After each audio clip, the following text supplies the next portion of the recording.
Ano nga ba ang mas yumminess? Ang nakaganyan, paharap sa lalaki, or ang nakatalikod ako sa isang lalaki? So, alin doon yung gusto ko or naranasan ko na? So, ang pinakagusto ko doon sa dalawa, wag na natin patagalin pa, ay ang pinakagusto ko ay ang nakatalikod talaga ako. Kasi kapag nakatalikod ako, feel na feel ko talaga siya eh. Hanggang siya eh, ibaba ng balon. So, kuhang-kuha niya yung pinakailalim ng balon.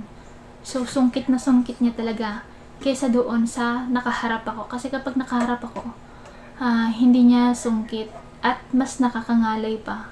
Kasi nakaganon yung ko pa. So, mas prefer ko talaga yung nakatalikod ako. Kasi kapag nakatalikod, to the max talaga at feel na feel, mas mabilis talaga. At mas malakas. Mas mabilis, mas malakas, mas buwelong-buwelo. At walang hiyaan kasi nakatalikod.